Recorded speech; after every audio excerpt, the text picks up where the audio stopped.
Hello everyone, today we are going to discuss one more numerical of strength of material. Like last numerical, हमारा ये numerical भी thermal stresses and composite bar से related है. First of all थोड़ी सी theory, thermal stresses क्या होती हैं ये हम लास्ट न्यूमेरिकल्स में अच्छे से जान चुके हैं. बस हमें ये इतना याद रखना है कि जो इसमें एक्सपेंशन होता है डेल्टा एल, उसकी वैल्यू अल्फा टी एल होती है. ये तब होता है जब हमारा जो बार है वो सिर्फ एक मटेरियल से मिलके बना होता है उस टाइम के लिए. यहाँ पे जो मेन बात करेंगे वो thermal stresses and composite bars की बात करेंगे. कंपोजिट बार क्या होता है? वो बार जो दो या दो से ज़्यादा मटेरियल से मिलके बना होता है उसको हम कंपोजिट बार कहते हैं. यहाँ पे जो हम कंपोजिट बार पढ़ेंगे वो ज़्यादातर के दो मटेरियल से मिलके बने होंगे. जैसे कि हमारा ये बार, ये एक यहाँ पे ब्रास और एक स्टील से मिलके एक कंपोजिट बार बना हुआ है. अब क्या होगा, जब हम टेम्परेचर इंक्रीज करेंगे तो जो हमारा ब्रास और स्टील है वो अलग अलग एक्सपेंड करेंगे. जो हमारा ब्रास होता है उसका जो अल्फा होता है वो ज़्यादा होता है कंपेयर देन स्टील के. इसलिए जो ब्रास में एक्सपेंशन होगा वो ज़्यादा होगा कंपेयर देन स्टील में. स्टील में कम एक्सपेंशन होगा, ब्रास में ज़्यादा होगा.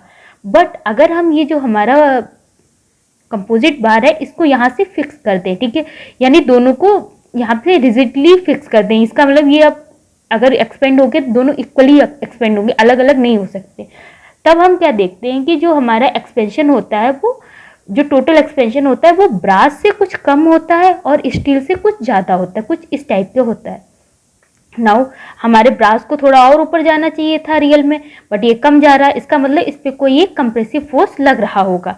एंड जो हमारी स्टील है उसको कम रहना चाहिए था लेकिन ये और ऊपर जा रही है, इसका मतलब इस पर कोई टेंसाइल फोर्स लग रहा होगा.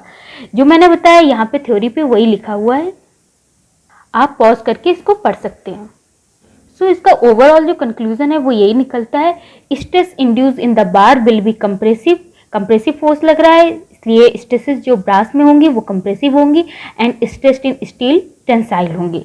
नाउ इस टाइप के क्वेश्चन को सॉल्व करने के लिए हमें दो पॉइंट्स याद रखने होते हैं. पहला point, load on brass equal to load on steel. दोनों पे जो लोड लग रहे होंगे वो इक्वल होंगे.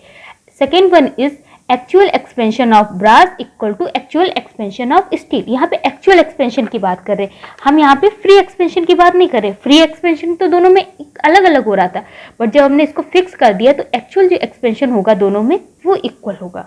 नाउ इन दोनों पॉइंट्स को और थोड़ा इलाबोरेट करें तो हमें पता है sigma equal to load upon area होता है. तो लोड क्या हो जाएगा? Sigma into area. तो लोड ऑन ब्रास क्या हो जाएगा? मैं sigma B into area B. And load on steel हो जाएगा sigma S into A S. And second point जो एक्चुअल एक्सपेंशन, तो एक्चुअल एक्सपेंशन क्या होगा? एक्चुअल एक्सपेंशन ऑफ स्टील की बात करें तो फ्री एक्सपेंशन ऑफ स्टील क्या हो रहा होगा? Alpha T L. यहाँ पे अल्फा जो है वो अल्फा एस हो रहा होगा. बट फ्री एक्सपेंशन से स्टील में थोड़ा ज़्यादा एक्सपेंशन हो रहा है तो उसमें हम ऐड कर देंगे expansion due to tensile stress. Tensile stress लग रही है उसकी वजह से जो एक्सपेंशन हो रहा है उसको हम ऐड कर देंगे. टेंसाइल स्ट्रेस का जो एक्सपेंशन है वो कैसे निकालेंगे? हमें पता है जो हमारा स्ट्रेन होता है equal to delta L upon L. तो ये जो डेल्टा एल है ये और हमें ऐड करना होगा. तो delta L equal to strain into length हो जाएगी. स्ट्रेन का फॉर्मूला क्या होता है? Stress upon Young's modulus. तो इससे हमारा ये हो जाएगा. एक्चुअल एक्सपेंशन क्या हो जाएगा? जो फ्री एक्सपेंशन थर्मल की वजह से हो रहा है प्लस टेंसाइल फोर्स की वजह से जो लग रहा है. बट अगर ब्रास की बात करें तो ब्रास में एक्चुअल एक्सपेंशन क्या हो रहा है? जो जितना उसको फ्री होना चाहिए था उससे कुछ कम हो रहा है. तो उसमें हम जो कंप्रेसिव स्ट्रेस वाला जो डेल्टा एल है उसको हम माइनस कर देंगे. Now let's come to our question. Our question is a steel tube of 30 mm external diameter and 20 mm internal diameter encloses a copper tube of 15 mm diameter to which it is rigidly joined at each end.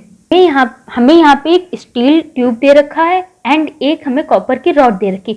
Steel tube जो बाहर का है उसमें हमें उसका जो external diameter 30 दे रखा है, इंटरनल डायमीटर 20 एंड उसके अंदर एक रॉड दे रखी है 15 mm डायमीटर की.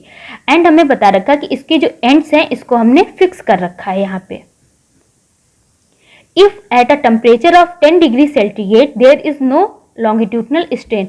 ये अभी 10 डिग्री सेंटीग्रेड पे है एंड उस टाइम पे इसमें कोई लॉन्गिट्यूडनल स्ट्रेन्स नहीं है. Calculate the stresses in the rod and tube when the temperature is rise to 200 degree centigrade. हमसे कहा गया है कि दोनों में क्या स्ट्रेसेस डेवलप होंगी 200 डिग्री सेंटीग्रेड पे, वो हमें फाइंड करना है. Take E for steel and copper as this one and this one. The value of coefficient of linear expansion for steel and copper दोनों हमें दे रखी है. Let's solve our numerical. हमारा जो बार है वो दो मटेरियल से मिलकर बना है, copper and steel.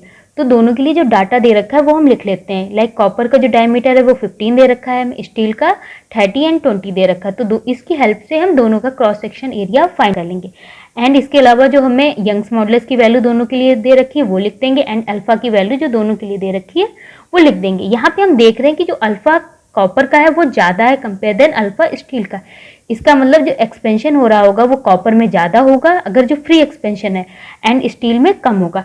But copper में हमें दोनों में एक्सपेंशन तो हम दोनों में इक्वल मान के चलेंगे क्योंकि हमने इनको फिक्स कर रखा है। तो कॉपर में हमारे पास कंप्रेसिव फोर्स लग रहा होगा, एंड जो हमारा स्टील है इस पर टेंसाइल फोर्स लग रहा होगा। सो हमारा जो फर्स्ट पॉइंट था जो कहता था कि दोनों में जो लोड होंगे वो इक्वल होंगे, तो वो वाला हम पॉइंट लगाते हैं। Compressive load on copper equal to tensile load on steel. जो लोड्स हैं उनको रख देंगे। यहाँ पे एरिया की वैल्यू पुट करने के बाद हमें sigma C and sigma S के बीच एक रिलेशन मिल जाएगा। नाउ हमारा सेकेंड पॉइंट हम अप्लाई करेंगे जो कि कहता था कि एक्चुअल एक्सपेंशन दोनों में जो हो रहा होगा वो इक्वल होगा। तो पहले हम देख लेते हैं कि एक्चुअल एक्सपेंशन इन कॉपर कितना हो रहा होगा। कॉपर के लिए फ्री एक्सपेंशन ये हो रहा होगा, बट फ्री एक्सपेंशन से एक्सपेंशन कुछ कम हो रहा होगा क्योंकि इसमें कंप्रेसिव फोर्स लग रहा है। तो contraction due to compressive stress जो है उसको हम इसमें से माइनस कर देंगे। Now actual expansion of steel क्या हो रहा होगा, जो फ्री एक्सपेंशन है वो तो इतना हो रहा होगा लेकिन इस पर टेंसाइल फोर्स लगेगा, तो उसकी वजह से जो एक्सपेंशन हो रहा होगा उसको हम ऐड कर देंगे। हमारा सेकेंड पॉइंट कहता है कि दोनों के जो एक्चुअल एक्सपेंशन है वो इक्वल होंगे, तो हमने उन दोनों के एक्चुअल एक्सपेंशन को इक्वल पुट कर दिया। नाउ यहाँ पे जो एल है वो कॉमन आ रहा है तो एल को हम कट कर देंगे। देन हमें कुछ इस टाइप की इक्वेशन मिल जाएगी। इस इक्वेशन में हम सारी वैल्यूज पुट करेंगे। हमारे पास अल्फा सी की जो वैल्यू है वो अल्फा एस के टर्म्स में है, तो वो हम यहाँ पे पुट कर देंगे। हमने अल्फा सी की वैल्यू अल्फा एस के टर्म्स में पुट कर दी, तो हमें एक इक्वेशन मिलेगी जिसमें एक ही वेरिएबल है। तो एक इक्वेशन एक वेरिएबल हम इजीली फाइंड कर लेंगे। तो अल्फा एस की वैल्यू हमें 35.235 न्यूटन पर एमएम मिल जाएगी।